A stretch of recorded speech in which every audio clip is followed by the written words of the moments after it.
Hello and welcome to another episode of the Two Guys One Roto Show, brought to you as always by FantasySixPack.net.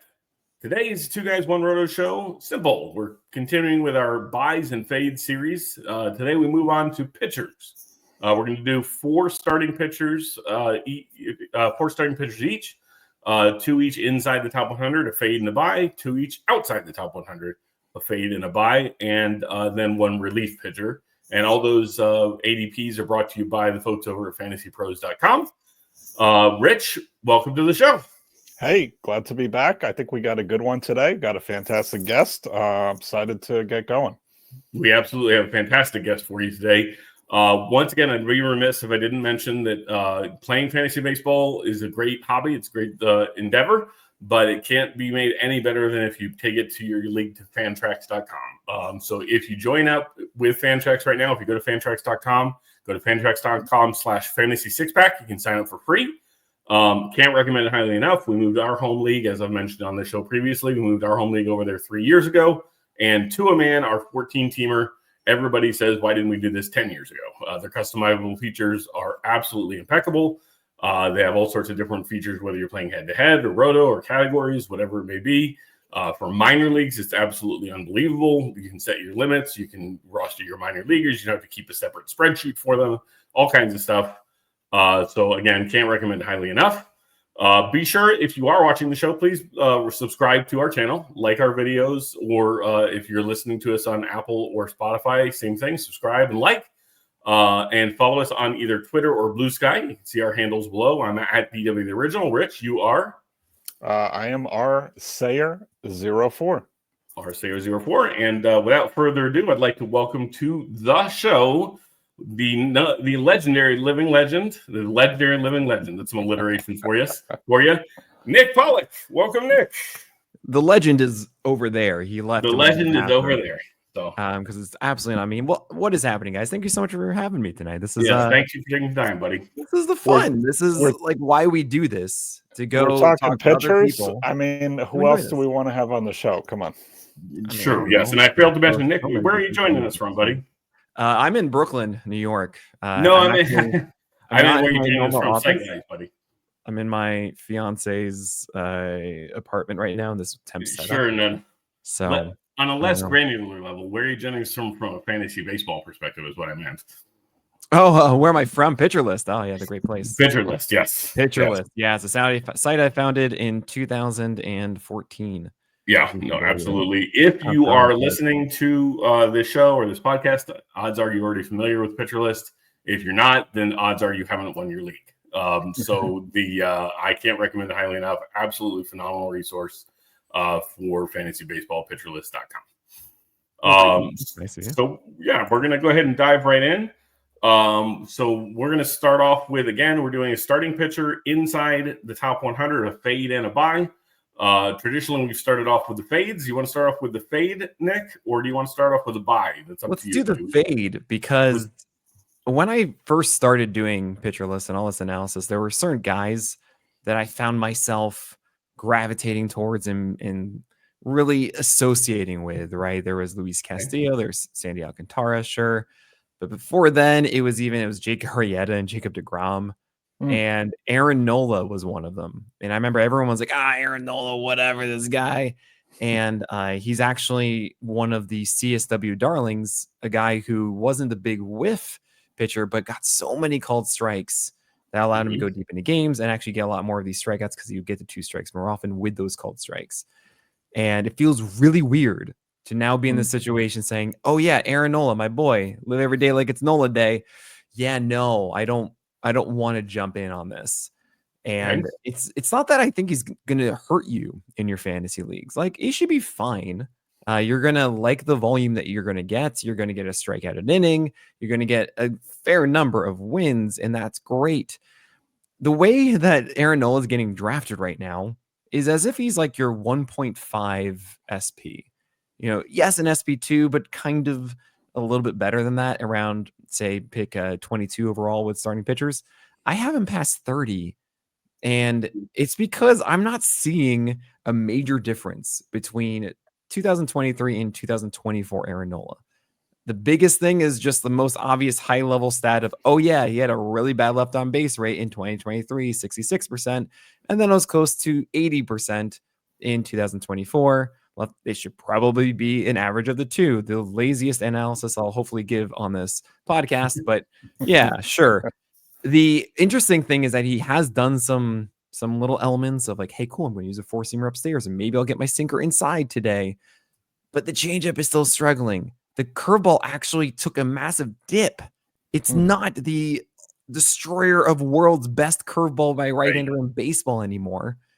And I think we're assuming that Aaron Nola is going to improve upon a 120 whip that he had last year. That's kind of startling. He's had an 8 hit per 9 3 of the last 4 years. That will keep the whip afloat. And the walk rate at 6%. It's just kind of, wait, should we be expecting Aaron Nola to get better? Probably not. We should say the same or worse. And last year was a 3.57 ERA with a 120 whip. And yeah, that ERA probably slightly lucky. That's not an SP 1.5. That is a volume guy for 15 teamers, but for 12 teamers, I don't want a 120 whip in my 12 teamers. That actually is bad for my roto leagues. That pulls me down across the amount of innings he has. So Aaron Nola, I'm so sorry. I want you to be amazing, but I just can't get you when I have so many other guys that I think just do the same thing, but better. Yeah, no, this one hurts my heart too, because I'm a big LSU guy. I didn't go there or anything, but I can't wait to grab LSU grads for whatever reason. I have Kevin Gaussman and and Alex Bregman on our. Skeens did not go to LSU, did he? Skeens did go to LSU. Okay, he's got that 1 year. Yeah, college guy. I know college things sometimes. Yes, but no, Braggers and Gaussman are on my home league team, and they're both LSU grads, and I can't wait to get an LSU guy. But yeah, Aaron Nola, I totally agree. Great for volume, and in the deeper league you are, the more risk, so to speak, you can take with him. But to expect him to anchor a staff is probably a fool's errand at this point in his career. I feel like listening to you talk about him in that granular detail, like he's been so consistent for so long and so, really good for so long. You just kind of have that set in your mind, like it's almost burned in there, and you don't maybe at first reaction take a close enough look like, hey, what on left here? What was that about? Is that, he's maybe not exactly that guy from 3 years ago anymore. Right. I mean, that's actually what I did too, is I had the same feeling like it's Aaron Nola, whatever. And I do this stupid process of going through every single pitcher across 5 months and for the offseason every year just to kind of have a reset. And gained Aaron Nola. I was like, oh man, that's not the same curveball. Yeah. I mean, this used to be a curveball that was a 40% CSW and then went down to 39, then 33, 36. That's okay. Not getting this thing called strikes that he used to get above 20% on it. It was just 15% last year, which it's still great. It's still a pitch for him, but it's just not that pitch. And I'm a little scared. That's all. Fair enough. So, Rich, you said that this was burned into you. So I'm gonna jump your ship here, so to speak, or whatever. I'm gonna take the lead here and go with my fade, and that's Corbin Burns. And Corbin Burns is currently being drafted at ADP 35 overall. And you mentioned him in your top 25 dynasty pitcher rankings, I think, over FantasyPros.net on the extra guys list, on the guys who didn't make the technically top 25. Not in the top 25. Yes, right, not in the top 25. Right, the guys who didn't make the list, but people would probably ask about why they didn't. And I don't remember exactly which stats you referenced, so forgive me if I'm having some overlap here. But doing my analysis for the show, we're looking at a 4-year decline in strikeout percentage, a 4-year decline in strikeout minus walk rate. His K per 9 is down to a substandard 8.38 per 9. We're looking at a 5-year high in WHIP, a 5-year high in FIP minus. So this is an innings-eating bulk machine. He's got good stats, kind of like what we were just talking about Aaron Nola. We've still got a very good pitcher who has value, but inside the first 3 rounds of your draft, I'm just not seeing it. And so I think moving to the desert, they're a good team that's going to sustain you some wins. He's still going to put up solid ERA and WHIP and whatever. It just, again, to take him at pick 35, I think I said it was, 35. That's just a bit rich for me. So, any thoughts, Nick or Rich? I mean, so Corbin Burns, he's always done his thing through the cutter, right? And my whole bread and butter is essentially saying, hey, those high level stats we talk about, that ERA, that WHIP, K rate, walk rate, etc., they can all be explained by the input of the pitcher, that is their pitch types and how those pitches perform and how they're kind of, making the pizza, right? What are the ingredients inside of it? And when I looked at Corbin Burns, I noticed back in the day when his cutter was absurd in like 2020 through 2023, really, it was because the cutter had a lot of vertical drop to it. And it meant that he was able to locate it down far more often, and guys just couldn't touch this. And he lost a lot of that vertical drop last year. What was so exciting, though, was that at the end of August, I remember doing this with Eno on the craft, like live, and be like, Eno, look at it. And like he like added an extra 4 or 5 inches of drop all of a sudden, like overnight from 13 to 7. We're like, yeah, this is great. And he had a much better final 6 weeks because of that. Yeah, a little bit of a run at the end of the year. Yeah. So I'm like, there it is. You finally getting it down. It all comes together. You're back. And I was ready. Oh man, spring training. We got data. What do we got? First 2 starts, what we're trying to hit is like under 10, because vertical drop, the higher the number means a more rise. So you want low, right? And he had like 12 last year, which was when it was bad. The first game was 11. I was like, that. It was like 7 in the crazy times, and like I want 11. Most recent one, 13. And I'm like, I'm done. That's it. Small sample size now. I feel this. Yeah. I'm gonna talk about that on one of my guys as well. But yeah. So yeah, no, that's fantastic. So Reg, why don't you give us your fade, bud? Yeah. So my fade is going to be Chris Sale, who I actually love. Nothing to do with any critique of skills or game or how he performed last year. We haven't seen him yet, I don't think, in spring, so we don't have that data as far as I know.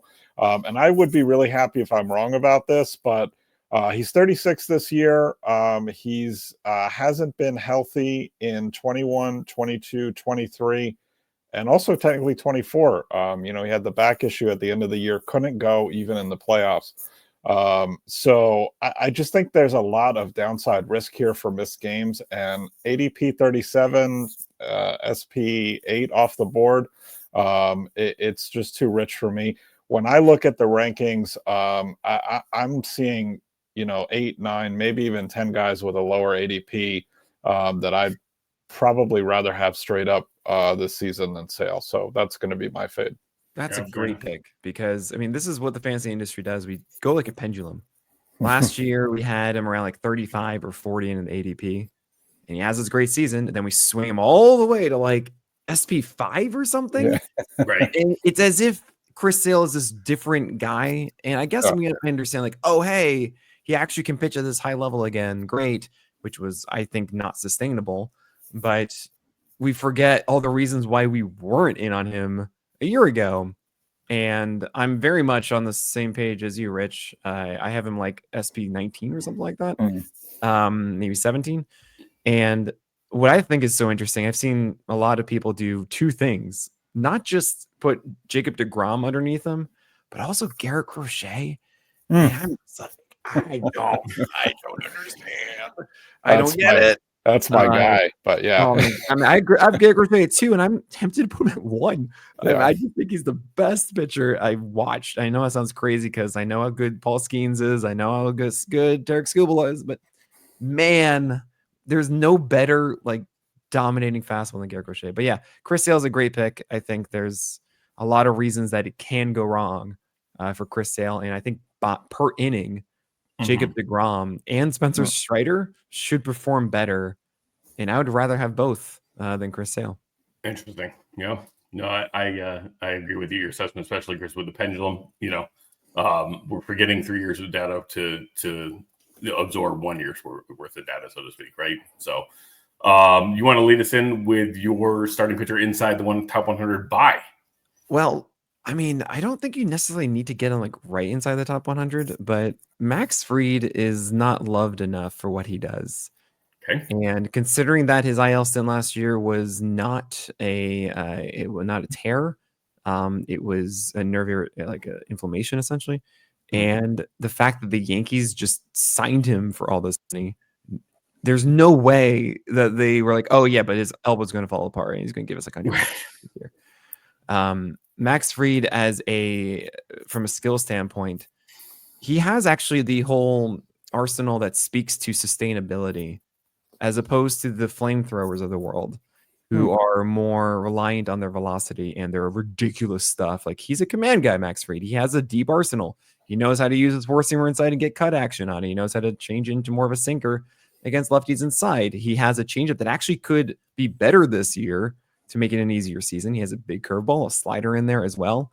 He's routinely been one of those guys that needs like 3 starts and then is just a stud the rest of the year for ratios and wins. Last year, actually, it's kind of funny. You could just make this simple argument. I love being reductive at times. It's great. It's one of my favorite hobbies.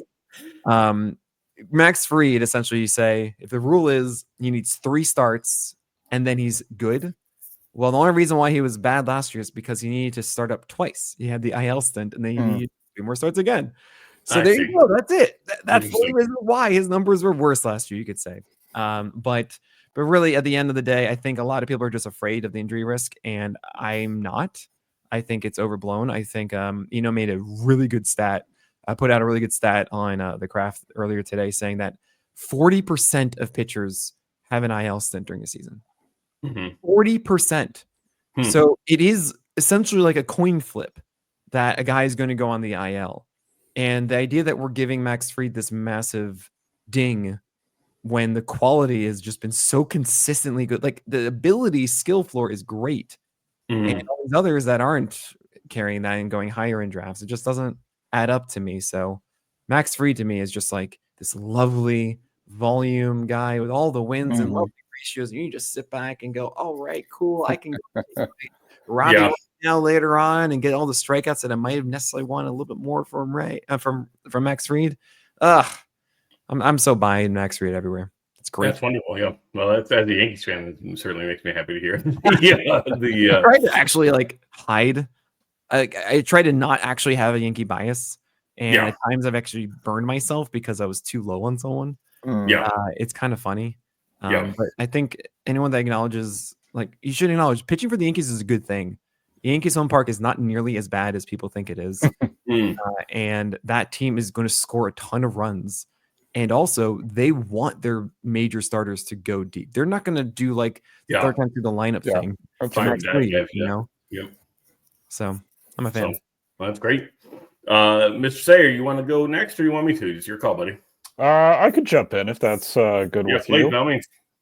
I've been touting this guy. If you've seen any of our shows this year or read some of our articles, I've been super high for this season on Grayson Rodriguez. Now we'll talk about that in a second. But I could have gone Schwellenbach here as well. I really like Schwellenbach. I'm really excited to see what he's going to do this year. Hasn't been pitching that long. I had him actually Schwellenbach number 9 on my dynasty list for starting pitchers. Love that.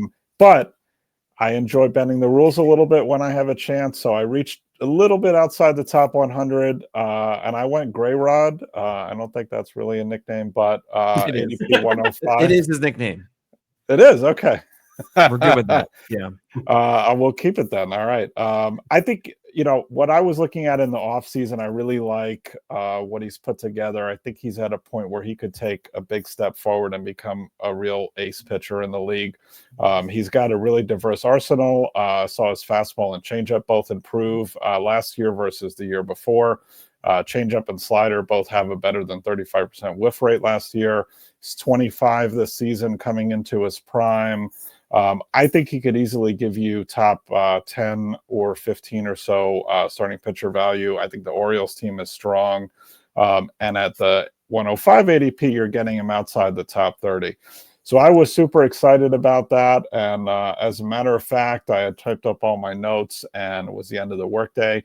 Popped into X. I saw, actually, Nick, you were live on your show with Eno. Popped that on. Well, actually, it wasn't live. It gave me the notice. But top of the show, you say, "Hey, what's up with this reduced velocity on Grayson?" I said, "Oh no, here we go." Yeah. So I don't know what's up with that. I had typed this up over the previous couple of days, but we'll have to see where that takes us. Yeah, the good news I have for you there is like the quote after is like, "Oh, I'm just ramping up a little. Like, I've tried to take it easy." He threw an 89.5 mile per hour pitch, but that was the only one under 90, and it was 93 otherwise, which is like 3 ticks down. But I'm very worried. He was even saying like, "Yeah, I'm not quite getting there yet," which essentially is just he has dead arm, is what he's saying without saying that word. Yeah, but I could be very wrong. It's a spring. You really shouldn't just do anything off of one spring game, but oh gosh, it feels so rough. And Gray Rod is like the perfect example of someone that you look at and you go, this should work. You just need to get into rhythm. And I really think he needs to add. I know it's me, and I think everyone should add a cutter, but he needs something, just a sinker, even to right-handers, because right now he has this fastball that should be really good, but Grayson Rodriguez gets hit all the time off his heater. And I think it's because there's nothing near it that's close. So like everyone knows that it's the fastball once the fastball, and everything else is like mid 80s. And then you have this like 97 mile per hour fastball, right? You need something like 91, that cutter, or even like a sinker that's, hey, not the fastball. Gotcha. Like that's what he needs. And without that's why he dialed back the velocity. He's taking that's it. Yeah, right. Make it a little closer. We cracked the code here. Okay. Right. Well, begging against permission, I'll move into my buy. My buy at an ADP of 96 is Tanner Bibee. And I don't know why people aren't more in on Tanner Bibee. And maybe this is a hot take, maybe not. It's not intended to be. Well, I said more people. I didn't say more people on the show. I'm agreeing with it's wild to me that everyone just doesn't like Tanner Bibee all of a sudden. Yeah, he's such a good pitcher. I would take him straight up over Corbin Burns. Just period, straight up. In a redraft league, I'd take him over Corbin Burns, and certainly in a dynasty or keeper format. He was somewhat home run unlucky in his sophomore campaign, but he punched out almost 10 per 9. Hit both his FIP and his Sierra support about the 3.5 ERA, which I actually think he could conceivably do better than, but at the same time, they lost Andres Gimenez, who might be the best defender in baseball, so maybe he won't do better. Hard to say. We'll get to Andres Gimenez here shortly. Andres Gimenez is going to be on a pitching podcast. Yes. Anyway, Tanner Bibee, I am all in on Bibee. I would say invest. So any thoughts, gentlemen? I mean, Rich, go ahead. Well, it's funny. So you prefaced it by saying, I don't know why people aren't more in on Bibee.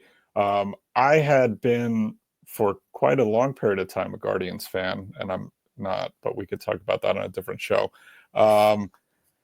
When we were chatting about, I was going to do these Dynasty starting pitcher articles, and you brought up Bibee, and I was like, yeah, he's all right, whatever. And you're like, no, like take a look, and then you take a look, and you're like, holy shit, this guy's really good, and he ended up making, I think, my list at 24, 25. So I don't know what the reason is. Yeah, I mean, maybe it's just because he didn't have crazy stuff coming up, but it's gotten better and better every year. But he kind of snuck up on me also. Yep. So. Yeah. With Bibee, what's interesting is his slider was always his big pitch and everything, and then he kind of split it.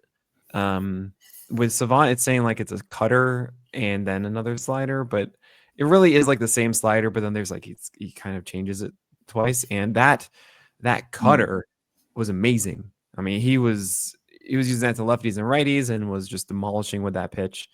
And he's also, I believe, adding a sinker, which is the way to go, because it's not a good four-seamer.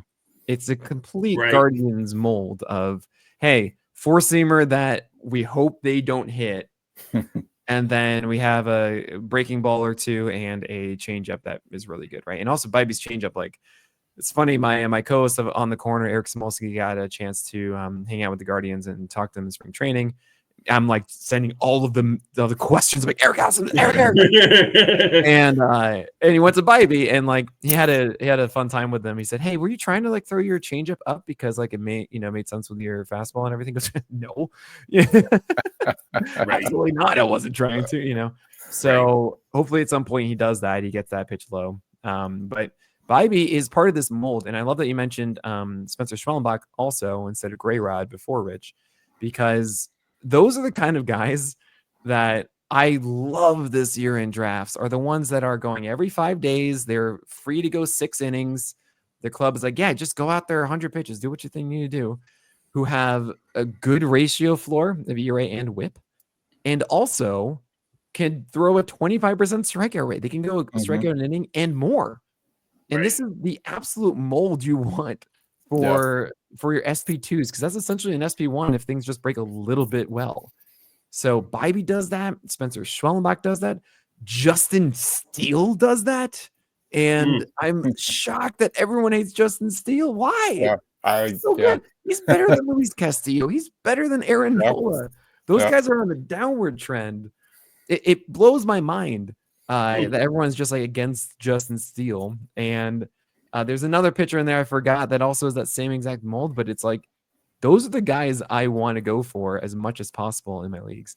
And I actually kind of initially had like George Kirby in the same vein, but everyone just loves George Kirby differently. So all right, fine. Okay, I'm not gonna go George Kirby. But yeah, no, Schwellenbach. I call him Mr. Crescendo because it's a swelling Bach. Yikes. Yeah. That's all we have time for today. No. So, no, that's fantastic. Nick, we're kind of plus or minus the halfway point of the show. I know we mentioned earlier you're coming to us from PitcherList.com. Why don't you go ahead and plug your site a little bit? Tell us what you get. Well, if anyone is listening right now, if you haven't already, you absolutely need to go and review this podcast on Apple, iTunes, and Spotify. Those go so long for everybody, and these guys put in a lot of hard work for this. If you're listening halfway, that means you do care about the show, as you should. But leave them a review. It does a lot for them. And I can't tell you enough, getting those initial reviews up past 100, 200, whatever, though, that makes such a big difference. So take the time to do that right now. That's the best thing you can do for these guys here. Thanks for the plug. Appreciate it, man. Of course. All right, so moving right along, you want to give us your starting pitcher outside the top 101 fade? Oh, man. Which one? No, I mean, I already hinted at the buy. I'll go with the fade first, because the fade is, well, it's because I really didn't hear if you said buy or fade, so I'm rolling with it. No, that's fine. Anyway. The fade is someone that my co-host Eno Saris with the Craft loves. And I'm like, no. So that's Hunter Brown. And Hunter Brown to me is someone that just has never really made sense. When it comes to my whole thing about, cool, I'm going to look at the pitch types, what's successful, what's good. Generally, you have something that is like the leader pitch. The one that's saying, okay, times are tough. I need to go into my pocket and whip out my fastball, Gavin Williams, right? Or I'm going to throw this amazing slider, Kyle Bradish, whatever it is. You've got that thing. Hunter Brown doesn't have it. And instead, he throws a collection of pitches that, oh, okay, yeah, sure, all right. But nothing that is exceptional, nothing that makes me feel like, oh, man, just throw that. That's so good. I can't wait to see it. It's almost actually by game that he kind of changes how he gets his success. And when I looked further into it, Hunter Brown has a four-seamer, sinker, and cutter that he uses with 2 breaking balls, a slider and curve that neither are actually amazing. And I came up with a comp that I hate. This is like I realize this is the closest comp because it's a dead zone 4-seamer movement wise. It's like right in the middle of the expected movement. It's a dead zone sinker and a dead zone cutter. And the other pitcher that has that is Mitch Keller. I hate that so much. I see that and I just go, oh gosh, that tracks. And also kind of clicks when you say that. Yeah, that's not anybody I would have thought of, but yeah. And here's the problem. I mean, I could be very wrong with this. This is the hardest thing that we do is Hunter Brown's still young. Like he's still very much on his development track. And I don't know how different he's going to be this year. Last year, he stopped throwing the slider and shifted to the cutter more, and that was more effective against lefties, right? And maybe that carries over in a bigger way, and there's another adjustment to be made, and maybe he's tweaked the slider, and now it changes arm angle like Max Meyer did out of nowhere, and now I love Max Meyer. What? Okay, fine. Right? This stuff is what happens. But if we get the same Hunter Brown, I don't expect the same results. I expect this to be a lot worse. This isn't really anything affecting my rankings, but hey, Christian Walker is now going to be missing some time. Yeah. And that is a plus 13 outs above average first baseman. And then the other side of it is Jose Abreu is like a -7. It's really bad the other way. I mean, that's what it was last year. I don't really know who they're going to put at first base, but it won't be good.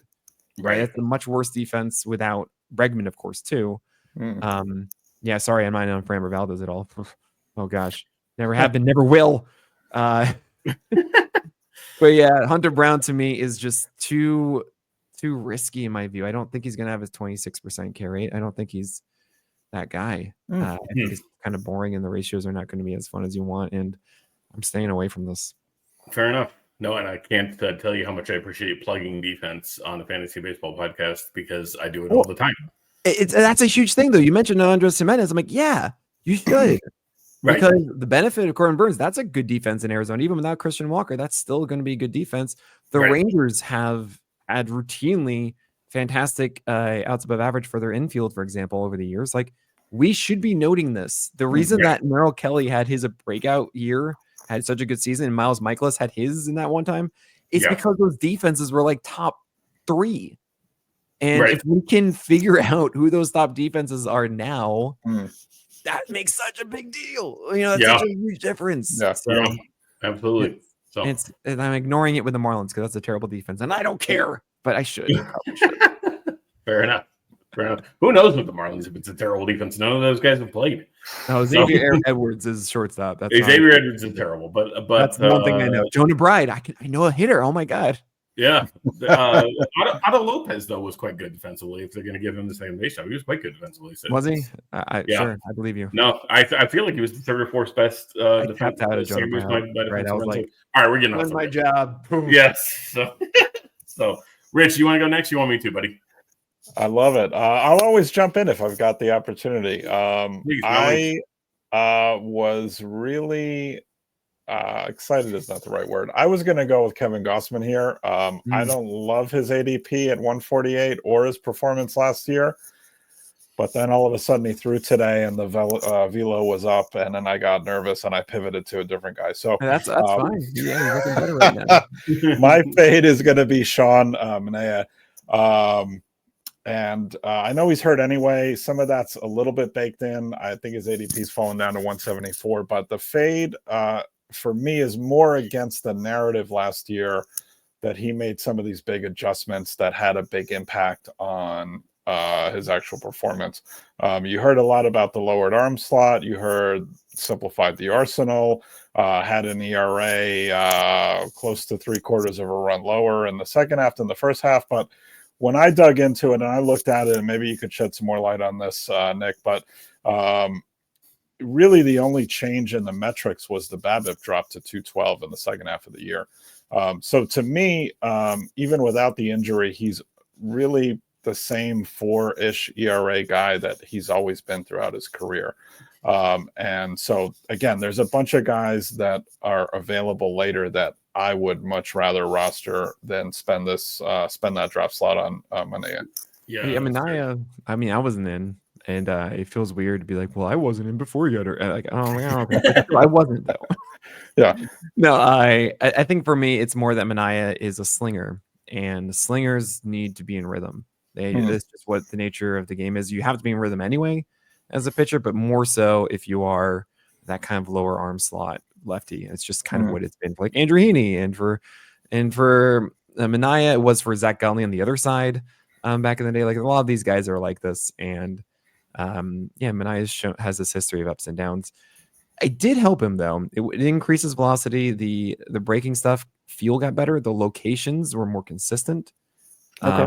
What is weird, though, very much so, you're right. I mean, like he got very lucky, and he did so with a 50% plus ICR on his sinker, which is just absurdly high. ICR is our PitcherList stat that all encompasses hard hits.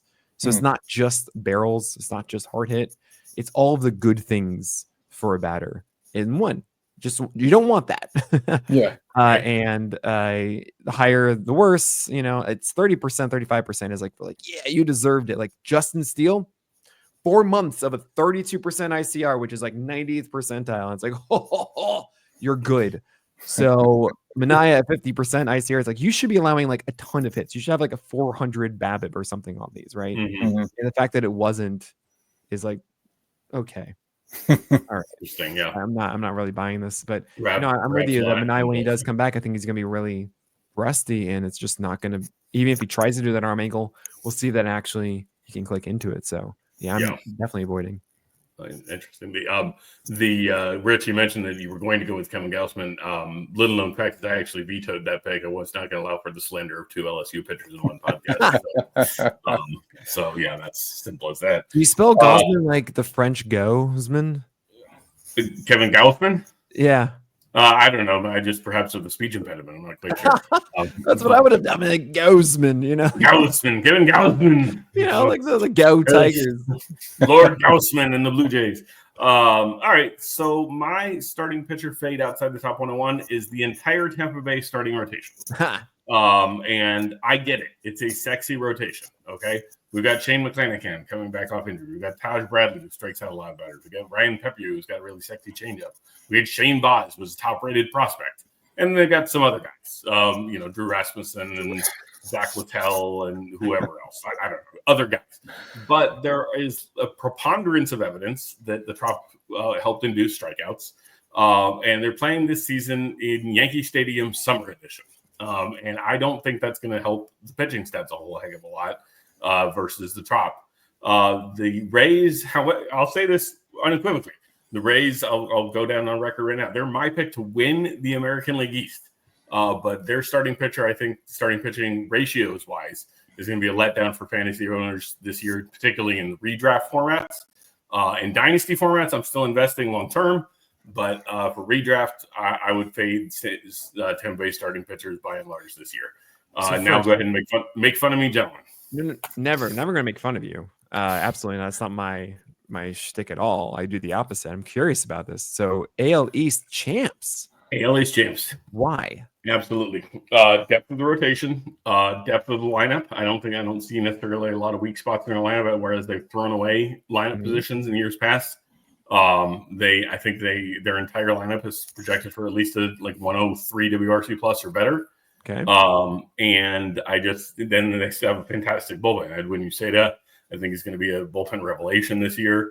And Pete Fairbanks is always good when he's healthy, which is to say about 30 innings a year. I don't know.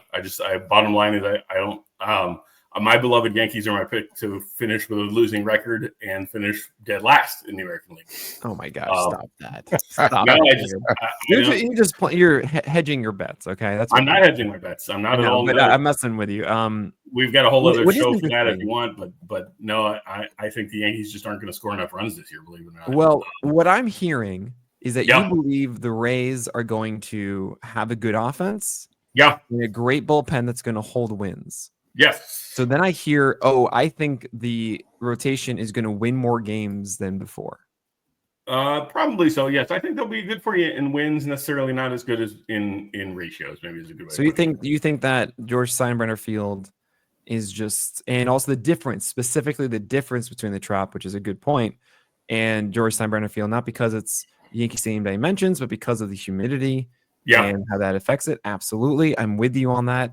I also have heard people talk about, hey, there are a ton of rainouts that are going to happen too. And that's just that right there could just be a deal breaker for me, because what I think it's overlooked is like this min-maxing of fantasy baseball a bit. And we forget that not every single person that listens to these podcasts that plays the game is just 24/7 min-maxing their team. They just kind of want to play it and have fun and not be bad. And I don't want to have players that constantly are postponed. It's just really annoying. It's not fun to have that. So or to get in a rhythm like that. Yeah. Oh yeah. Well, there's that too, right? Yeah. So, Rich and I actually are both native Floridians. And I'm sorry. We're not. We're not there anymore. So there. But it rains there every single day. About 3:30, 4 o'clock in the afternoon, it rains. Now it doesn't rain forever, but it rains, and you can't play baseball. I don't. It's ridiculous, and So that's going to happen. The thing is, I mean, I think the talent is just, as you mentioned, is so good. It is. And I will push back that half of their games are at home, and it's not as bad as Coors. So I also have heard that MLB is going to try to limit how many games they play in the summer at that home stadium. Like they're trying to the games load front load the schedule and all this kind of stuff, trying to just work around it as much as they can. Now, if it's like a tiebreaker, I'm with you completely. Like, all right, let's just not do this, whatever. Right. Ryan Pepio is so good. How good is he? And he's so good that he is great. Okay. No, he has a four-seamer that he finally elevated after leaving the Dodgers. It's fantastic. Even with the 1.5 inches of vert that you gain by throwing at the chop, it's still an elite fastball. And then you have a changeup that was a grade 80 changeup as a prospect, and then also a slider that like misses bats. And oh my gosh, this is that kind of guy. You have Shane Baz, who changed himself. He all of a sudden said, "All right, I'm not going to use the slider. I'm going to use the curveball," and that became this super reliable number 2 for him last year. Now he's at the point that he commands his four-seamer super well, has that curveball as the number 2, and then the slider is just like, I hope it's there. Doesn't have to be. That's really fun. And then you have Drew Rasmussen that, like, if Drew Rasmussen starts, like, you want him on your team. I don't care where he's throwing. You want him on your team. He throws mid-90s cutters and a great slider, and, like, he's just so hard to hit, and you want him on your team. Yeah. So I think I'm agreeing with you that I wouldn't be going after these guys inside the top 40 starters. Right. But once you get past, like, you can absolutely use your draft to get, like, 3 or 4 starters that you just love. You're like, this is great. I feel good about this. And then you might see Boz there and be like, oh, cool. I'll have him as my SP5.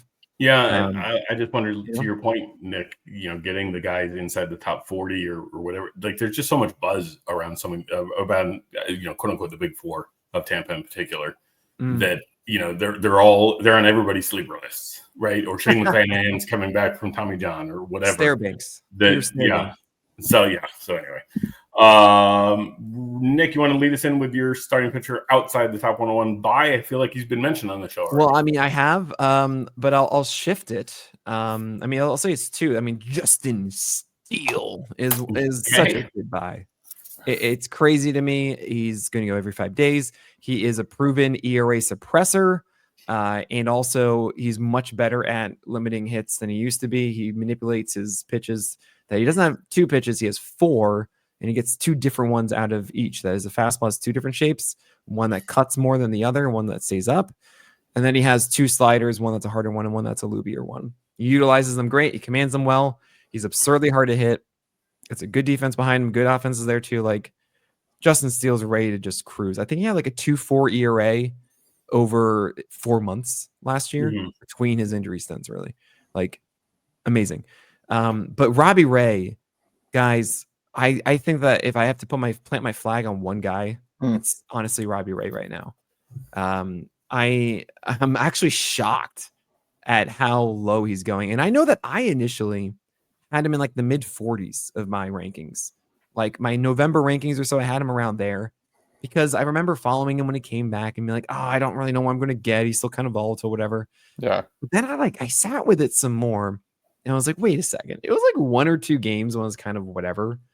But overall, he's still flirting with a 30% strikeout rate. He's essentially the same guy he was in 2022 and 2023, or like 2021 and 2022 when he was really that stud workhorse. Like he started with the Blue Jays and carried over into the Mariners. And guess what? He now has Tarek Skubal's changeup, and I've seen it. That's what I was. He is like, I think the other game was 3 innings and 6 Ks and 0 walks. Like, Robbie Ray is a stud. Yeah. And he's going to go every 5 days again and go 6 innings and get wins and just get all the strikeouts. And I don't think it's going to be harmful ratios. Like, we want this. This is what we want so much. So that's the one. I'm just saying, guys, I think Robbie Ray's going far too late in drafts right now. He's going like 150, 170 or something. I don't know. It should be in top 100 in my view. He's fantastic. And Ray is aided by, as we've talked about a couple times, what I think is going to be a plus defense in San Francisco. Oh, Matt Chapman at third base. Matt Chapman at third base, Billy Dumas at short. If Tyler Fitzgerald becomes a full-time second baseman, he's a converted shortstop. Historically, that's worked out incredibly well. It's a home run suppression. Literally nobody's standing there at first base. But whatever, Patrick Bailey, the best defensive catcher in baseball. Jungkook Lee in center field. I mean, you've just got defenders galore. So yeah, no, great pick. So there you go. So have some R&R with R&R. There you go. Oh boy, wow. I hope you didn't write these just for the show, because I hope you have something better to do with your time. Rich Sayre, why don't you lead us in with your buy outside the top 101, sir?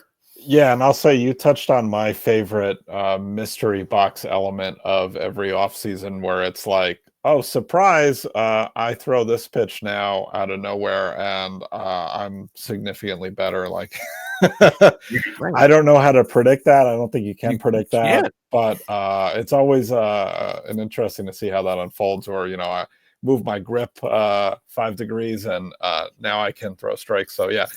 That's always a fun element of spring training and beginning of the season. My buy outside the top 100, and I think people have a really short-term memory because I'm going to apparently buy Spencer Strider at ADP 127.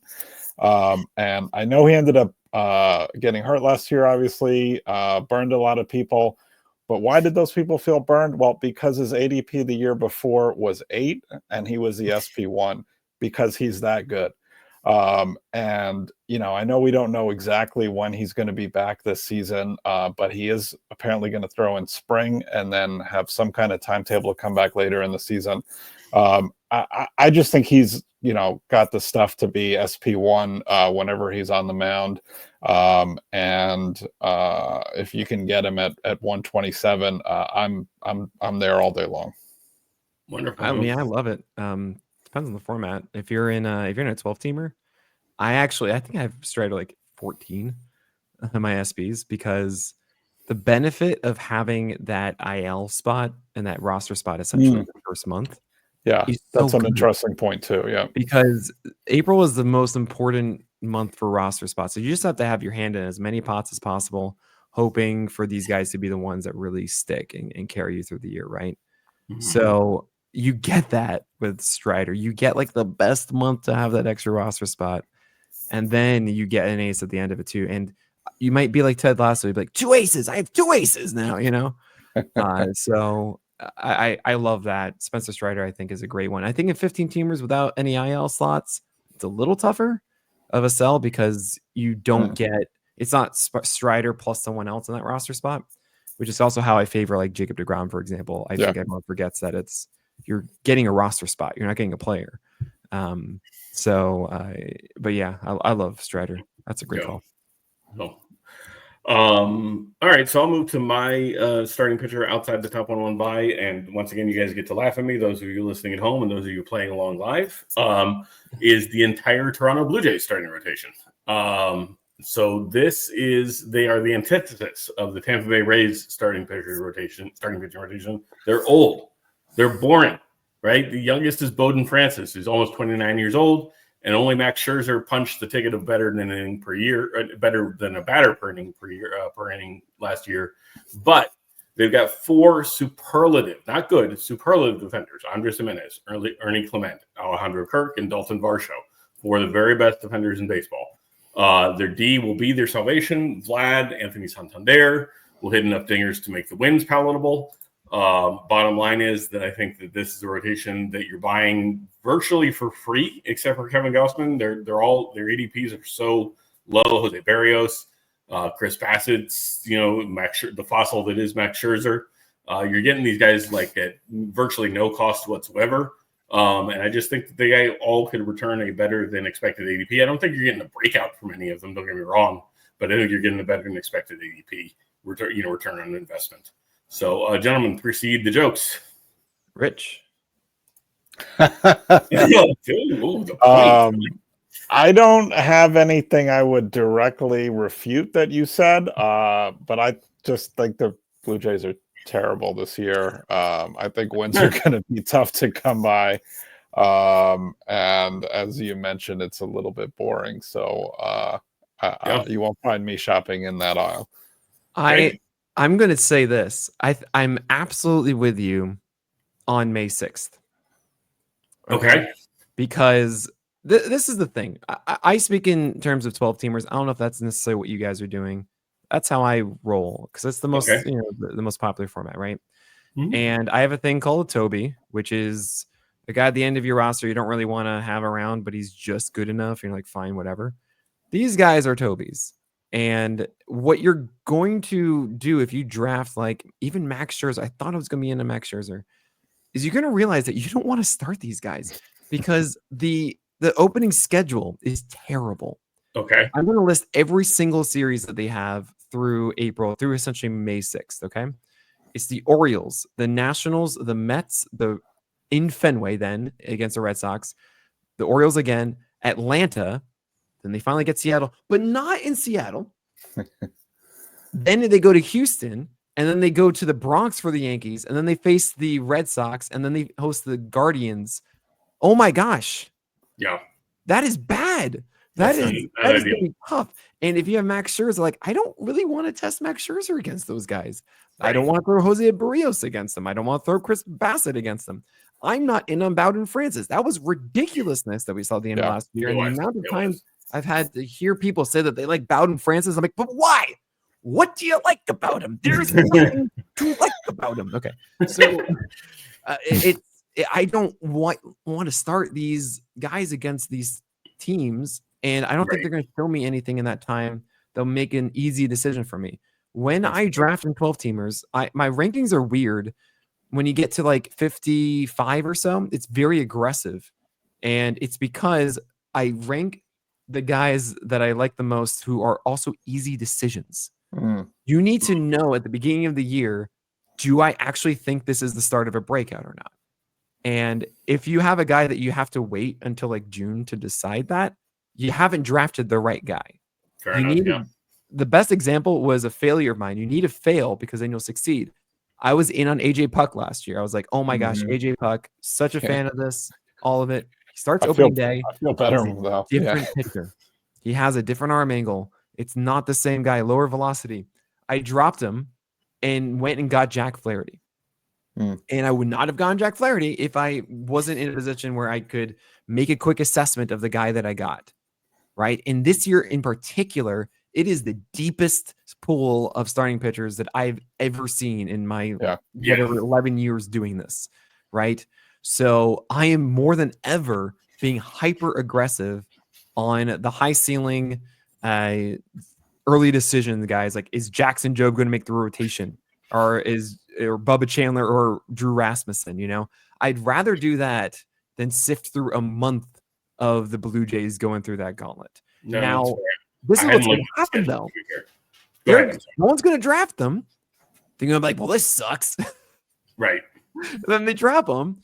And then after that, on May 6th, they get the Angels. Then they go into Seattle. Then they host the Rays. Then they host the Tigers, right? Like, there are opportunities now. So what I see with the Blue Jays are guys that you can go in and out with and roll with. I also think that Jake Bloss is kind of cool. And when he gets his opportunities and not Yariel Rodriguez, my gosh, how many comments did I get? But Yariel Rodriguez, like, please stop. Please just stop. Jake Bloss is pretty cool. He was the main pull in that trade with Luperfido last year for Kikuchi. And I think he actually might be one of the better guys in that rotation by the end of the year. It's possible. So keep an eye on that. But otherwise, I can't sign up for it. I'm so sorry. I want Gausman to be great, though. Variety his place of life and all that. Oh, man. And Bassett is getting underrated in a 15-teamer. But, and Max Scherzer a little bit too. Like, I get it. It's that schedule is so bad. You're going to. It is. It's going to be pain. It's brutal. I'm not quite as down on the Jays as Rich is. I actually think they could flirt with 500 this year, just because their defense, I think, is the best in baseball. Resounding endorsement, though? No, it's not. It's certainly not. But they're going to be better than the Yankees. So why? Moving right along. No. Actually, legitimately, I do want to hear for 5 seconds. Give me the 15-second pitch as to why the Yankees are going to disappoint this year. Do you remember? Of course, everybody remembers. Of course, you don't remember the Garrett Cole putting the 4 fingers up and waving Rafi Devers to first base. Yeah. Last year he was just saying, I don't want to have anything to do with Rafi Devers. That's what teams are going to do all year long with Aaron Judge, and nobody else on this team can hit. Think okay? So that's what you think is going to happen? Is that just everyone's just going to move around Aaron Judge and nobody else? No can faith hit. in Bellinger, no faith in. I have a modest amount of faith in Bellinger. I love Jazz Chisholm, but he's going to get hurt. Austin Wells. Yeah. None. And here's the thing: the roster is not insulated whatsoever against injury.